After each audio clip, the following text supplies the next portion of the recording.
us here. It's an absolute pleasure to be in such august company, and I'm very privileged. I feel very privileged to be standing here, and I'm perhaps one of the only few people who have absolutely no idea about the practice of medicine or about ophthalmology, apart from what we learn by simply observing doctors in action. So I plan to bring some new perspectives that we have learned in handling data in the healthcare industry generally. Radical is a company, some of you may know us as our previous name, Chironix. We run a small setup for analytics, doing essentially what Google also does. We also analyze stuff on fundus images. And through that exposure, we have really thought about how the software tools that we experience on an everyday basis are really not what we expect in the field of healthcare. So when I personally started developing software about a decade back, like two years after that, there's this article which came out in the Wall Street Journal. It was written by Mark Anderson, which says that software is going to eat the world. The essential manifesto was that anything that can be automated will be automated, and anything that can be digitized will be digitized. It's only a matter of time. And for a software developer like me, it was actually a very motivating experience to read this article, because it gave me a promise to use a certain set of tools in a way that we hadn't done before.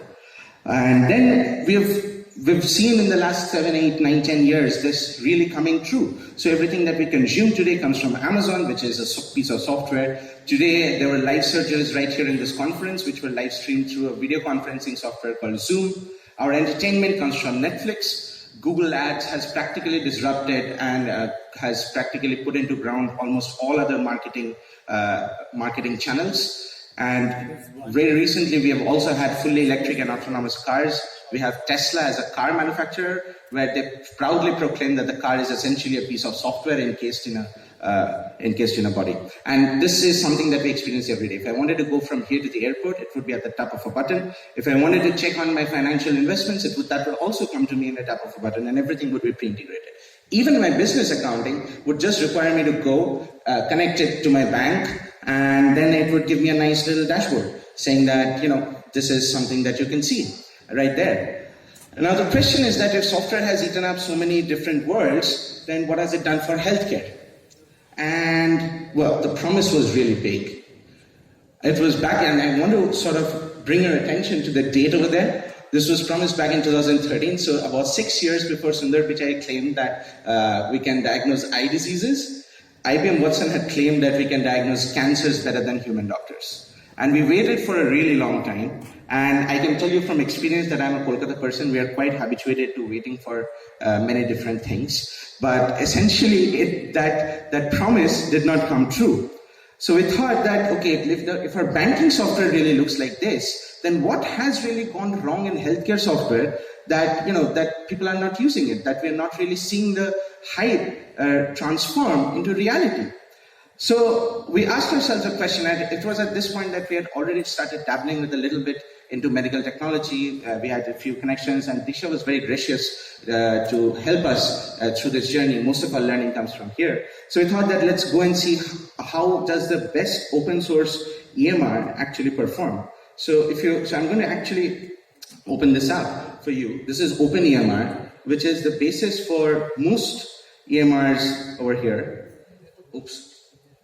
Yeah, so my face is recognized now. So if you go in here and if you try and create a patient record, first of all, it's slow, as you can see, which is probably something that you do not want in a practice which sees hundreds and thousands of patients every day. Then once you go in, let's say I registered myself as a patient in here. And if I just go to an encounter, and let's say that I need to be prescribed just, a steroid for my eye. Let's say just that I am a doctor and I need to sort of go in here and I need to just write a prescription for a prednisone.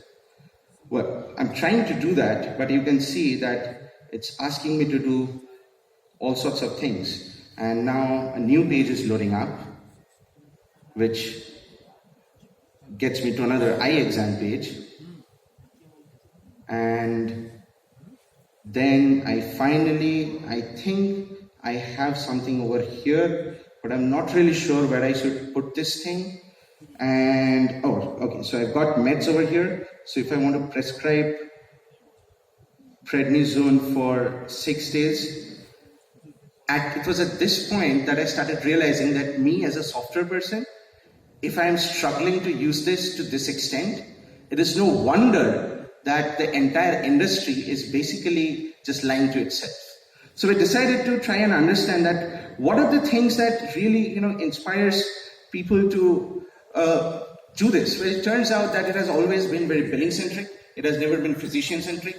It has come out of a system of the epics of the US, where it is an insurance-led market, where billing codes are super important, and in India it doesn't really work. But even there, we heard stories of doctors waking up at 3 o'clock in the morning to be able to finish their clinician notes. We have medical errors increasing. We have physician burnout increasing, which makes it a really, really bad place to be. And when I used this OpenEMR software for the first time, it made me feel like I was working for the technology, and the technology was not really working for me. So it seemed like the overlords had finally arrived. And this was not something that we were happy with. And then I started talking to different EMR vendors, and we tried to understand that why and how did hospitals really use EMRs? Like, you have a chart, you have a paper chart. Like, outside of regulation, why do you really need it? And then I came across this, and this is the most fascinating part for me in software about healthcare. So every promise of an EMR starts with a topic, starts with a step which says that do this complicated thing, invest this amount of money, put in all of this effort into doing this. That's step 1. And then step 2, something happens. And step 3, you get data. You get an enormous value of the data that you have collected. But it seems to me that nobody really is breaking down what is that step 2.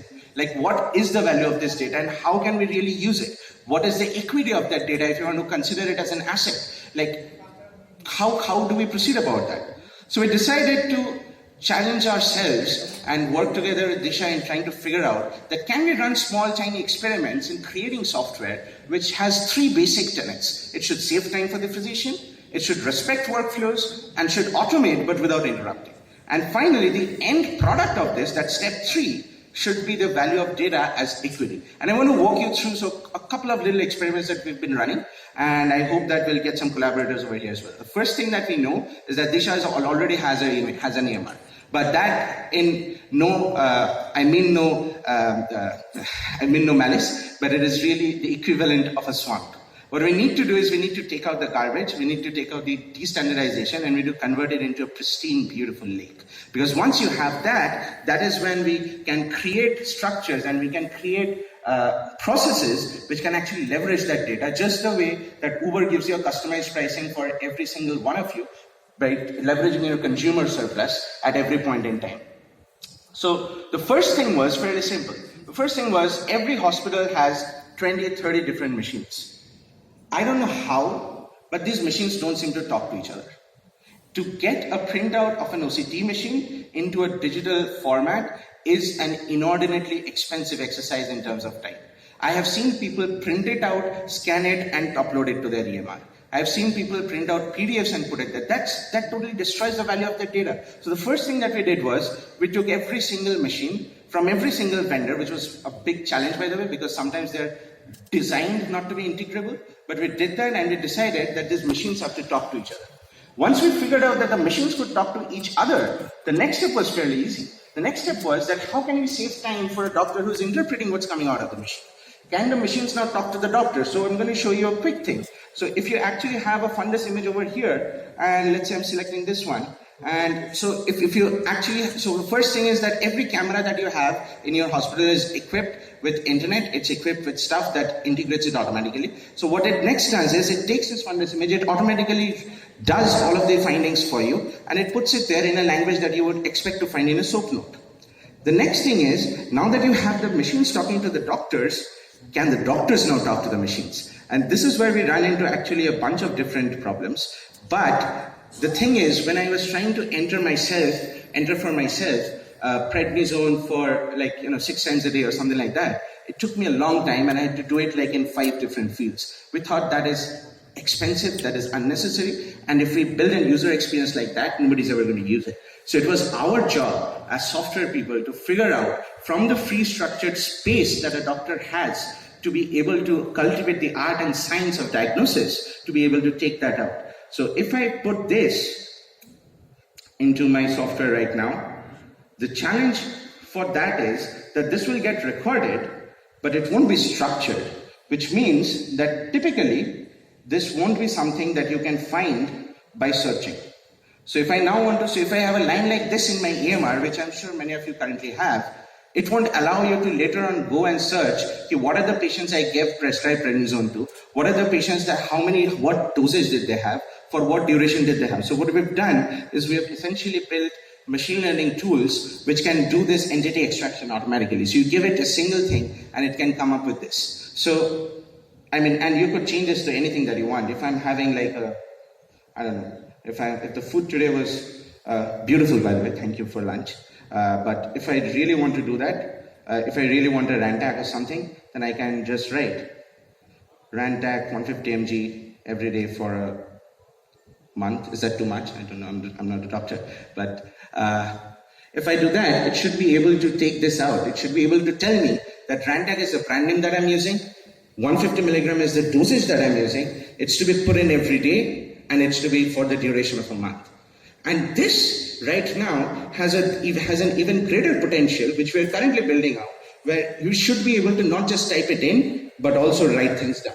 This is not something that we're demoing today, but we're here at the stalls. So we are actually, to be honest with you, one of the hardest parts is reading high-speed handwritings. And it's taken us some time to personalize it to some handwritings of some doctors. And we hope that as we grow, we will be able to do this better. But essentially, whatever your workflow is, we will be able to read it, be it from your handwriting or be it from your typed text, and we'll be able to structure it out. Which brings us to our final point, that now you have machines talking to each other, and you have machines talking to the doctors, and you have doctors talking to the machines. So now you're at a point where this data has transformed into a structured, queryable standard where you can actually have the machines do what they do best, which is crunching huge amounts of data. So what we did was we took on an audacious experiment. We decided that even though we are not doctors, we are going to take out every single patient who's been prescribed a glaucoma drug in Disha over the last couple of years. And this turns out to be about 3 lakh odd patients. That's a subset that we collected over different centers, and we tried to plot this data into an exploratory data analysis tool after going through the structurization through the tool that we just saw, as well as other custom queries. So the first thing that you notice is that on the right over there, the number of visits is something that's a little skewed. You have a lot of patients who come in only for the first time. The first time we did this experiment, we were doing this only with all across this. This is specifically for people who have been diagnosed glaucoma. So now, if we actually try to see that, does it actually differ with, let's say, what drug they were given? And if I just choose the first visit, then I see that timolol 0.5% has a very high percentage of patients who are given that. Now, if I choose only the second patients, I see that the 40% immediately drops to 32 at the cost of something else. And then if I choose the third one, I see that it drops even further. So what that means is that there's something about this drug which makes it the doctor's first choice, probably in a large majority of cases. But then it sort of resets and we go through many different drug tests. So then we thought, okay, does this actually, can we correlate it to quality of care? And for me, the sort of crude approximation to quality of care for me for a glaucoma patient was that, is the IOP sort of stable or decreasing? And I know that this is not the best way of analyzing this, but I just wanted to create, and we just wanted to create and see how this works. So let's say that we just take timolol and see how it works. So this graph looks pretty stable. This is an average over all patients who have been given this particular drug over a certain period of time. You can see that there was a spike in the early days. That's when the patient came in, and then over visit, we're plotting up to 11 follow-up visits over here from the data that we have in Disha, and you can see that it stays more or less stable. But let's go and sort of, let's try this one. You can see that this graph is similar, but it's not exactly the same. There are things that there is a slight dip somewhere in the 6 to 8 visit range, which allows it to, which really calls for investigation. It seems like that drug is having some effect, which it didn't have before. And then if I go even further, and if I just go to one of these drugs, you'll start to see something surprising. You'll see that at first, the IOP comes down, and then somehow it keeps fluctuating, and towards the end it actually goes up. Why this happens, I have no clue. But because this data is now structured, we can now find it. You can try out combinations of two different things and see, does it affect things. You can try out that, does this really affect, or does this really stay stable over age? You can check that. By the way, the reason we have spikes in this age graph is because people lie about their ages around round figures. So everyone who's like 69 or 70, 71, they sort of become 70 years old.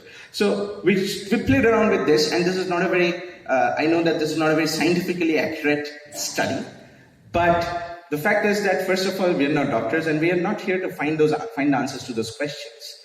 And I don't think maybe we will find it either in this particular tool. But that's not really the point. The point is that so far, these insights were not available. So far, machines were living in silos, data was living in its own happy cloudland, and doctors were dealing with the records, and doctors were lamenting the lack of researchability, the lack of ability to think about quality of care in a quantifiable manner. And today, if we can do this, then this conversation has started. There's a machine and there's a physician, and they're working together in symbiosis, aided by all of the buzzwords that you can put in. Like, you can really put in anything that you really want to. And once you've done that, we have the ability to transform the old paper charts, retain all of that comfort, retain all of those habits, and we transform it into a data-enabled new chart. And that is what we are trying to build. We have been working on this for a long time now, and we've many thanks to Dr. Bhattacharya, Ranveer, and everyone at Disha for allowing us to run this experiment at a very massive scale. It has not been easy, and I'm sure we have tested their patients many times.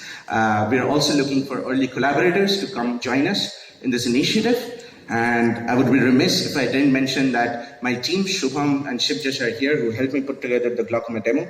And I'm really grateful to Dr. Debashish Bhattacharya, Dr. Shamar Bashak, Shom Bashak, Dr. Shuchandra Shah, Arjit Mitra, and of course, Ranveer Bhattacharya from Disha helped us put this together.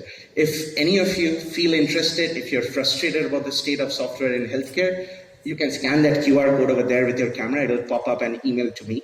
You can write what you want there. I'm also around for the conference for the next couple of days. We will be looking forward to have more and more conversations so that we can fix this and we can build this right.